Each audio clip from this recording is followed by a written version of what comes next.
Okay, I think it's time to begin. All right, I got the thumbs up. Welcome to the Elmore Church of Christ Bible class, the place to be today. I know I probably confused some of you, my announcement last week when I said that we were through with James, but we're not. See, I throw monkey wrenches in there every now and then, just to keep you guessing around. So we're going to finish it today. I got a little ahead of myself. A couple of things I wanted to talk about before we departed James. Two things I want to end with that are prominent in James theme-wise. The first one is under the category label of wealth, and the other one is under the label of speech. Those are two biggies in James. And the interesting thing is, in the book of Proverbs, we have that kind of emphasis as well. A lot of Proverbs deal with individuals, the poor and the rich, and how one speaks. So, again, I think that undergirds the idea that James is perhaps a book that's rooted in the idea of wisdom. So, one of the hindrances in appreciating James is the translation where it says wealth, because no one thinks they're really wealthy. So it's like, this doesn't apply to me because, I'm not wealthy.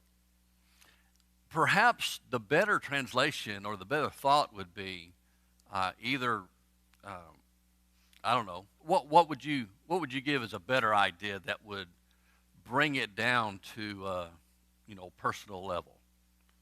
When I think of wealth, I think of Bill Gates, and people like that.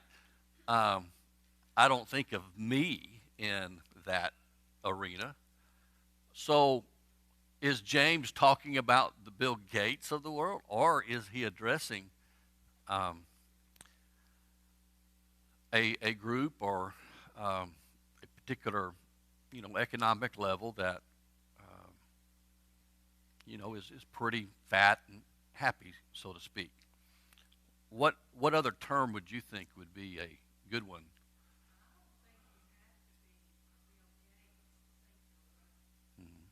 Okay. Right.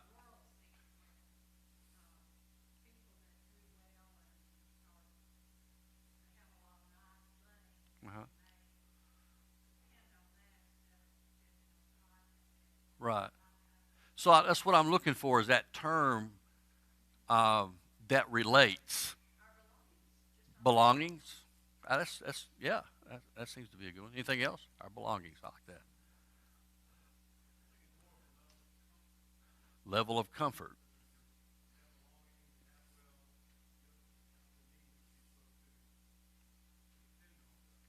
Comfort and feel safe, secure. Maybe it's having barns filled, as as one of the parables that Jesus told. What? Blessings? Yeah. Oh, absolutely. And I guess I'm asking that because in reading James, he has some, very strong language in regard to the wealthy, those who have. And my concern a lot of times is we read those things and we don't see ourselves in that category. Whereas if we change maybe the idea from wealth to our belongings, or, materialism is such a cliche word today. It doesn't have the impact that it used to. I don't think we understand and realize how well off we are Yeah. in this country. Because people overseas, they Mhm. look at us as being all rich people. Mhm. Right. Two people that came from Scotland that visited my parents in 1978. And they said, all of you Americans are millionaires Uh-huh. because you all have a refrigerator in your house and two cars in Yeah. the garage. Well, that's the issue, that I know we are blessed, and we have, even those of us who don't think we have. Because if I were to ask, do you have a refrigerator, a microwave, those are luxuries to, in comparison to some, nations and places on the globe. We don't want to hear what, no, I'm just, go ahead.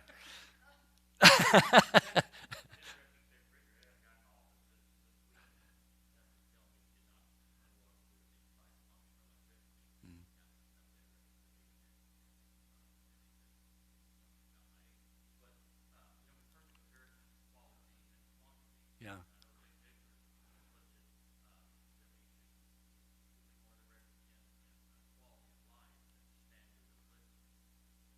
interesting, yeah. So maybe to see the personal application, we could look at it in regard to the quality of life instead of the, what did you say? The standard of living or the contents, you know, of our, what we buy and things. Yes, Charlie?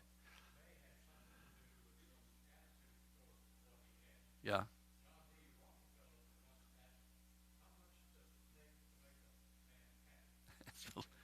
A little bit more. Yeah. So just a little bit more, and that's probably a reality.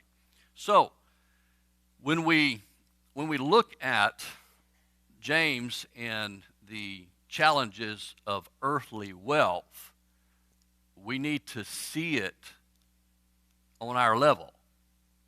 In other words, not dismiss the application, but because it seems to, he's talking to another group of people that I'm not a part of. Or do you see what I'm trying to say? Okay. As long as you see what I'm trying to say, then I think we can go forward. So I want to address some of the things, again, kind of back up a little bit about the problems posed by earthly things, wealth, as James would put it. And it's like what's already been said, the deception, even in our own sphere of wealth. Our comfort and the way that we think about things could betray our true affection and betray our true priorities.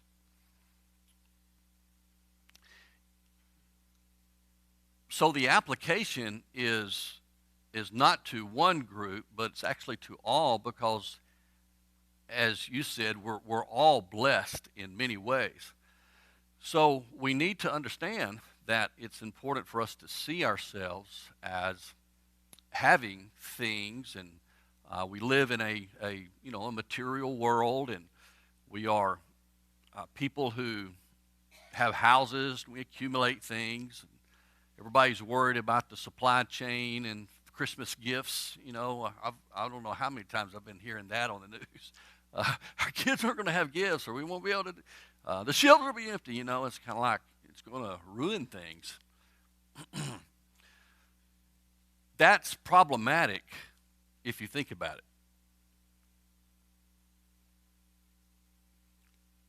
Because the quality of life, or our family and our existence and who we are, really has nothing to do with what we have in material content, right? Yet, it does shape our thoughts and our view of things. It's the first time. Now, many of you may have some experience in the past. I remember when I was really young and we had the gas crisis and we're lining up. I remember being in a long line. I don't know if it was Jimmy Carter's presidency or somebody, where we had the gas shortages. And we were in lines. And I mean, you didn't know if you were going to have any gas to fill your tank up or not. And then they started rotating the days that you could go. You know, certain people this, certain people that. Well, that was a little. I was too young, I think, to really appreciate, but to think about it and seeing it that we might have that kind of possibility now that's starting to happen, and it kind of can be a little unsettling. I mean, I guess we got our truck last year. My little truck. It cost me like $20 to fill it up. I paid $60 to fill up that little truck. I'm going, wow. I'm not driving into Montgomery. I'm just going to stay online. But when it starts hitting at a level of content, you can see how our perspective of things start to change. There's a lot of fear that's out there, a lot of concern, a lot of things that people are facing.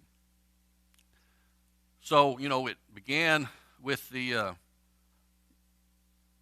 COVID virus, and now it's going into other things, and maybe we haven't felt the brunt of it yet. All I hear now is that there's no truck drivers, and they're wanting to recruit teenagers to be truck drivers. I don't know about that, but I think you had to be 21 to buy, to drive a commercial 18-wheeler or whatever. But if things are not transported, it's not just toys, but it's a lot of things that can impact our lives. So, being at ease in Zion, which I think a lot of times we have been, you pretty well get what you want and eat where you want. There's never been, at least in my lifetime, a real shortage of things. So in regard to James's, his statements about wealth and things of that nature have some real application, because people can change when they're in want. The beautiful thing is that we have much in the Bible that talks about God's providential care for his people. I think it was David who made the statement, "I've been young, now I'm old. I've never seen the righteous forsaken or a seed begging bread." That's a powerful statement there. And there's other places in the Bible that indicate, providential care. We just got the point is we have to trust and have a faith. So maybe this is a good thing that's happening, because it may be opening ourselves up to discern the level of our faith and commitment. Does that make sense? Okay, so one of the challenges of wealth, of course, is that wealth deceives people to regard it as ultimately important. Ultimately important. So in James 1, beginning in verse, let's start in verse 9. There's a contrast between the poor brother and the rich man. "But the brother of humble circumstances is to glory in his high position." That's an interesting statement, isn't it? The one of the poorer stratosphere is to glorify God in his high position. It's interesting how the Bible often causes us to, what? It doesn't make sense on the surface. Because how could one glorify God in their high position? What is the high position? It's certainly not built on what? Material. So what is James reminding the humble brother? Do what? A reward, yeah. There are spiritual realities that are considered from James high position. When you think of someone of high elevation, high position, in terms of reputation, and in terms of what the world would identify that, it's kind of the poor man would not be categorized. Okay? So James is turning things around to get us to see the true and bigger and deeper picture. Then he says to the rich individual, he says, and the rich man is to glory in his humiliation. So why? And I think what's implied here in the way that it's written, how he's going to amplify that, it is those who trust in their riches. It's not just the rich. It's the implication of trusting in those riches. They will be humbled, or they will be humiliated. Why? Because it's like a stack of dominoes, or something that's going to not be of substance to keep them afloat. It's going to be demolished. So notice the illustration that he uses here. He says, because the flowering grass, like the flowering grass, he will pass away. For the sun rises with a scorching wind and withers the grass. And its flower, okay, you're to think of the rich man, its flower falls off, and the beauty of its appearance, you got the grass, and then the flower comes up, and then he says, the beauty of its appearance is destroyed. So too the rich man, notice, in the what? What does yours say? What translation? In the midst of his pursuits. Is that what everybody have? Anybody have a different kind of way it's stated? Another translation?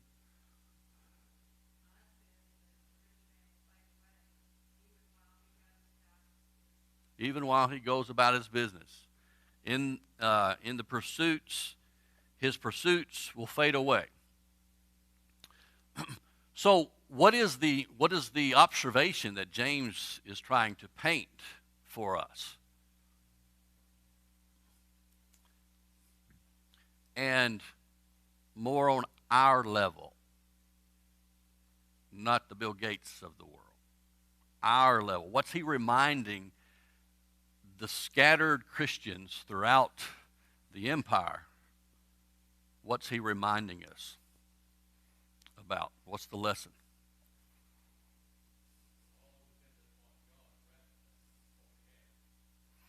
Yeah, it's the contents of our life can cause us to deceive ourselves of what is truly foundational. Because in a matter of moment, what can be taken away? Thieves can break in and steal. The nice, pretty, whatever you have, trinket, whatever, can rust. All those lawnmowers in the graveyard down there, okay, used to be new machines. New, right out of the box. Brand new. People used to have them, and this nice paint, and there they are. There's on the North Boulevard, there's an auto parts. Now, these companies that have these auto parts with a big yard that you can't see inside, it's nothing, of course, but old cars. And you can go buy a used part, and they'll find out where it is and go take it off of a car and give it to you. All of those cars were once new. Think about it. Once new. I mean, right off the assembly line, or, beautiful paint. Someone was inside driving, and they were the king or the queen of the hill, Well, it's out there. So, in regard to the contents of our life, we have to have a relationship with the contents. And our relationship is a friend, but not a marriage, if that makes any sense. When we're married to the contents of our life, it can bring out a lot of ugliness in people. It can bring out a lot of despair when that love is crashed, or something happens, or you see what I'm saying? So I think in regard to a practical application, we're to see ourselves in what James is teaching, because it can impact us in a very powerful way. James chapter 4, we've looked at this earlier, but now within this context, we might appreciate it a little bit more. Notice what is the source of their problems in the churches. The problems that the individual Christians in the diaspora, the dispersion, notice how James is identifying the issues. He's kind of bringing to light things that are happening. Perhaps he's heard, he's seen, and so he's addressing things. What is the source of quarrels and conflicts among you? So we have the labeling that we are to see in this epistle, this letter that's written to the dispersed Christians. I mean, they're in different locations, but the application is broad. And he's saying, why are you in turmoil? It seems that a lot of the congregations that are dispersed about are having internal problems with one another. Maybe they're doing a blame game. It's your fault. It's not my fault. I don't know what the issues are, except I do know the background, that there are challenging circumstances that they might be taking it out on one another. That happens. Have a bad day at the office, come home, you're greeted by the dog, you kick the dog, you fuss at the wife, the kids want to spend some time, and you go, and you had a bad day at work. James could be saying, what's the source of your complaint and grumbling? So he identifies, he says, is not the source your pleasures that wage war in your members? Did God ever say that he would give you a good boss? No, he's going to promise you. You get a job, God's going to give me a good boss, supervisor. I'm going to get what I want. I can go and he'll understand if I need to take off. No, there's no promise of that. So you have an encounter and it frustrates you. You're upset about it. It can reach a level in our own minds of our justification that in acting out, or what we say, what we do is justified because of our encounter with our supervisor or boss. Well, no, it's not. I can be angry and sin not. Right?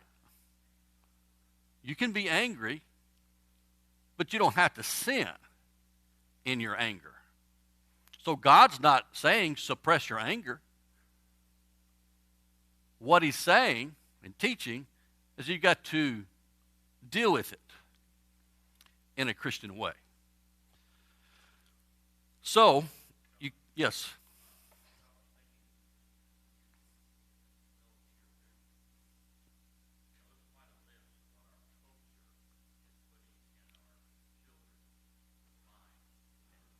Yeah.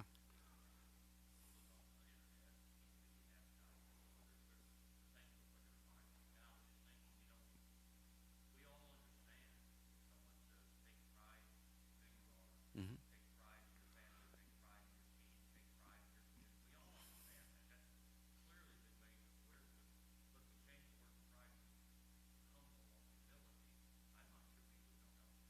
Hmm.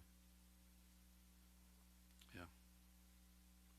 In this society, it seems like pride, in its worst sense, is elevated tremendously. And if you're humble at all, like the Bible talks about, just step aside. We'll trample over you. Hmm. That's just discounted completely. Yeah, it may be a misunderstanding, really, what humility is too. Um, good thoughts. So let's go back to chapter 4. He says, "You lust and you do not have, so you commit murder." Now, oftentimes, as we know from 1 John, the committing murder could equate to what?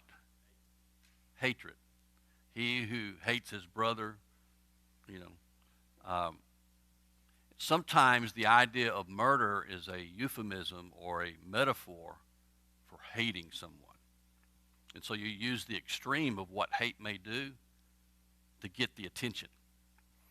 Um, he says, since you lust and do not have, the idea of craving content, craving things that aren't yours but are somebody's, you hate. He says, so you commit murder, you are envious and cannot obtain, so you fight and quarrel.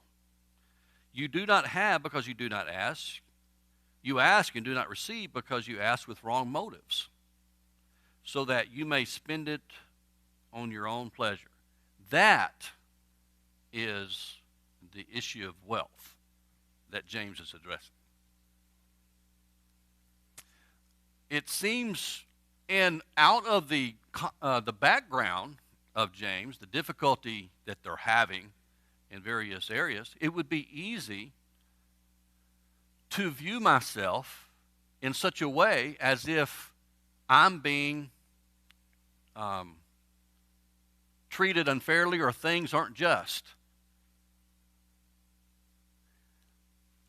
And what's really happening is you're losing your way. You're losing your way. You're acting as one who is carnal. Paul would use that term in 1 Corinthians, instead of one who is spiritual. Then he says, you ask with wrong motives to spend it on your pleasures. I think that's kind of revealing here. That emphasizes, it's not that I want to go, and do something that's enjoyable. He's drilling down to show you what is in control of their life. It's not God. It's the wants. It's the things. It's the material. It's the riches. He says, you adulteresses. This is one of the strongest places in James. He calls them adulteresses. Why? Think of the image, that metaphor. You're committing adultery against God by having the contents of the world as your intimate partner. That's pretty strong, isn't it? If you think about the image there. Now, what that computes, that's really idolatry.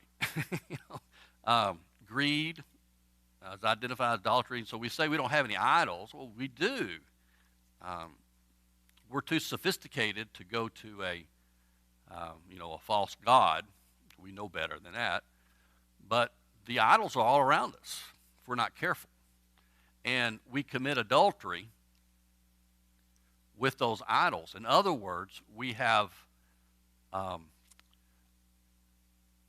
trying to deceive God by having this relationship over here. And so we may express faith, we may come to worship, we may sing and pray, do religious things, but over here we're getting the hotel room with the material. That's the level of betrayal that's happening that probably these Christians really are not aware of. But it's evident by their behavior. That's quite an accusation. So then he says, you do not know that friendship with the world is hostility toward God. The idea of friendship is a description of close companionship.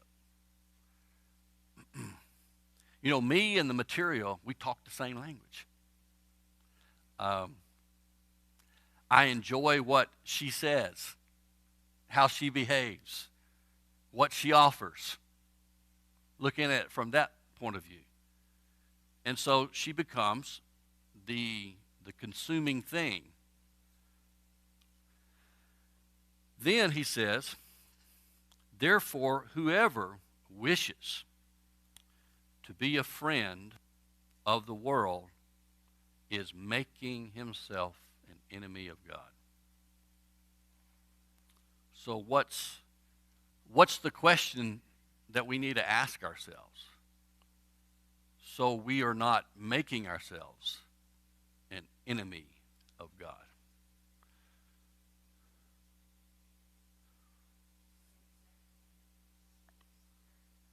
Yeah, seek first his kingdom and his righteousness. It's easy to say and know that verse for sure. But how do I know if I'm friends with the world? What would be some telltale signs?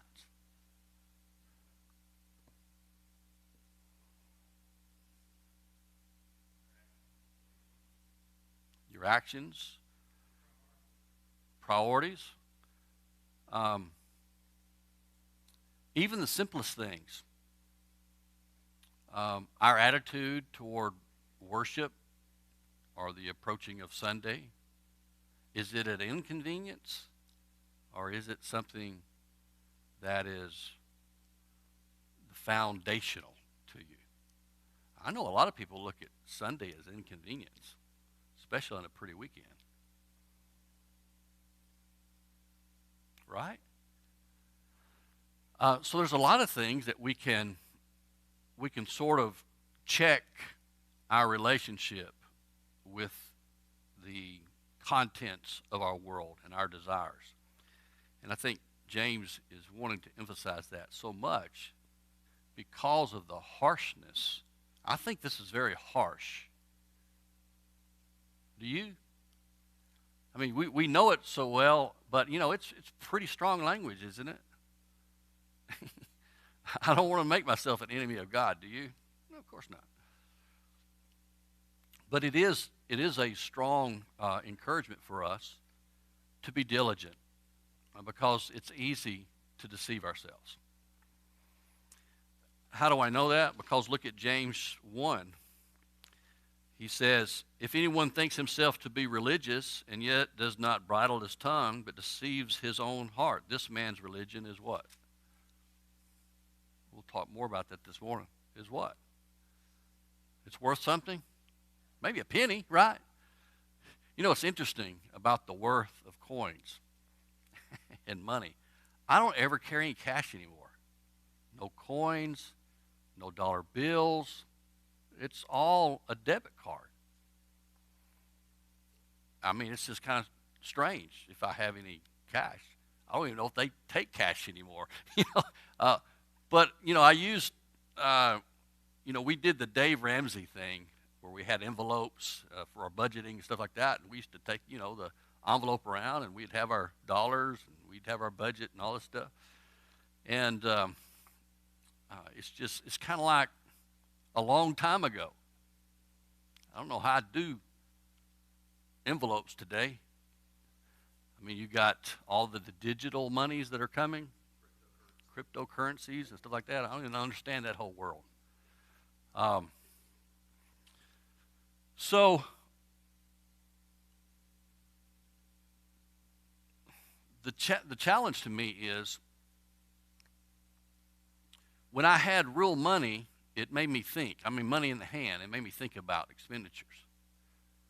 It's easy for me not to think about expenditures using a debit card or a credit card. That's the bane of credit cards because it's so easy. It's easy money. But that's the whole point, I think, that James is trying to emphasize, that our lives cannot be wrapped up in any way in that which is material. Now, the second thing, wealth infects people to favor the rich over the poor. So it's interesting to me that things can be elevated to such an extent that those who have it seem to be, how would you describe it? I mean, they take priority. They're important. And after we have read what James says about it all, it can't be that. So it's hard to refocus our attention. Always impressed with the wealthy for some reason. I mean, look at the TV shows. Everything. A lot of things. The reality shows having to do with the wealth and the famous and all that stuff.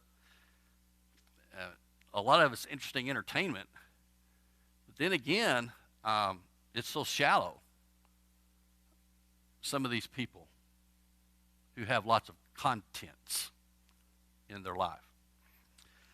Third, wealth incites people to take aggressive action toward others.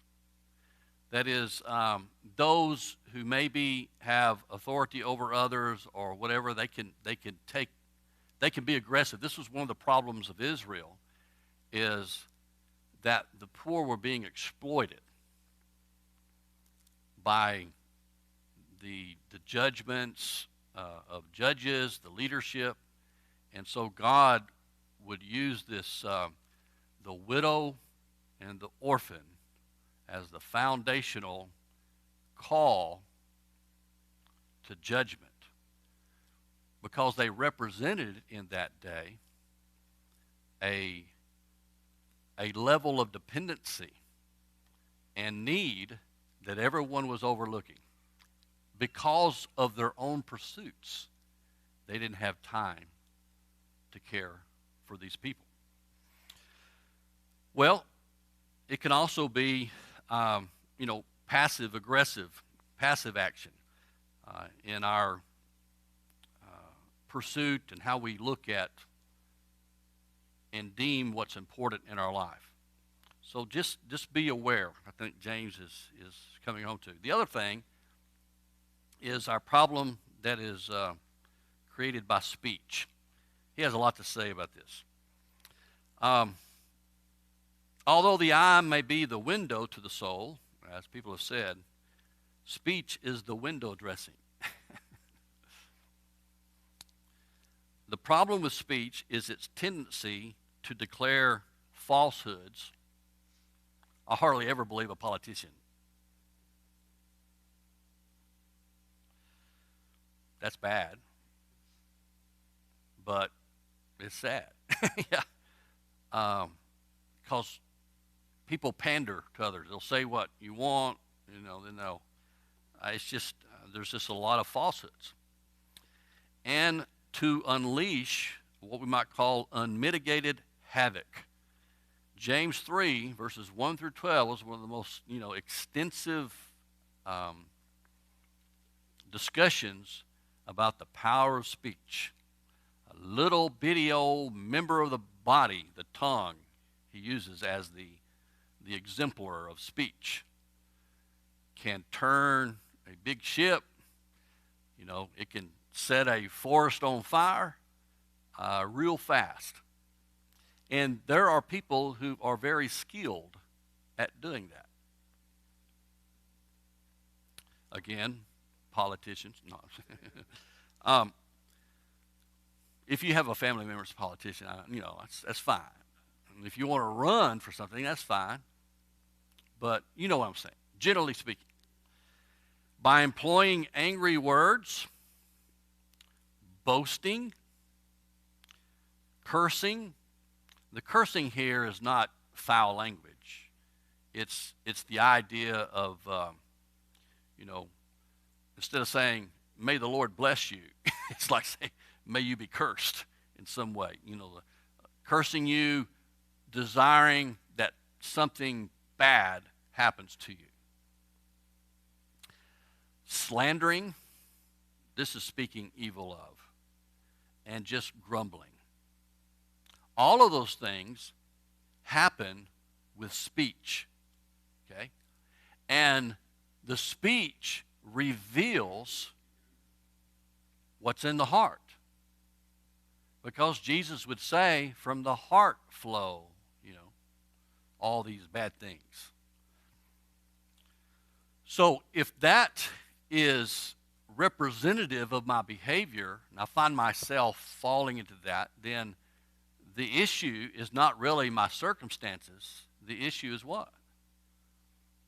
It's me and how I might be handling my circumstance. The singular danger of speech is found in its hypocrisy. Saying one thing and doing another. Saying something with the fingers crossed, don't mean it. Blessing God on one hand and out here cursing your fellow human being. So James talks extensively about that particular thing. Chapter 2, verses 14 through 26. The idea of faith and works. What uses my brethren, if someone says he has faith but he doesn't have works, can that faith save him? No. If a brother or sister is without clothing and in need of daily food, and one of you says to them, go in peace, be warmed and be filled, that sounds really religious, doesn't it? That's a nice sentiment. And yet you do not give them what is necessary for their body. What use is that? Even so, faith, if it has no works, is dead, being by itself. John would call this murder in 1 John. Seeing someone who's in need, you're hating your brother, it's serious business in the eyes of God in how we view one another and what's in the heart.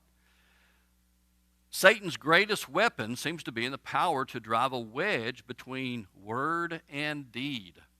Word and deed. Christians should be vigilant to correct all inconsistencies within them. Christians should be vigilant not to confuse words for action. Christians should be vigilant to be proper examples of faith. And then I would conclude our study with James with these two things. Two items appear to serve as an antidote to poisonous speech. He emphasizes in James the word of truth, called the royal law, other places in James where it's emphasized. The law of liberty, that's the gospel. That's the word of God that we have. That keeps us on the path. So that's why it's important to, I think, have opportunities for Bible class and have opportunities to learn and read on our own, to be close to the Word of God, because it's like that. It keeps reminding us and keeping us on path. And the other thing is the word of prayer. The word of prayer. This is emphasized in the beginning of James, and then at the end when it talks about the elders laying their hands on the sick, anointing the individual with oil. The prayer of a righteous man availeth much. If you lack wisdom, ask of God, and he will give it to you. Now, I don't know in what way he's going to give it to you, but that seems to be the promise that he gives. So, the gospel of common sense has a lot of common sense. I appreciate it. Thank you.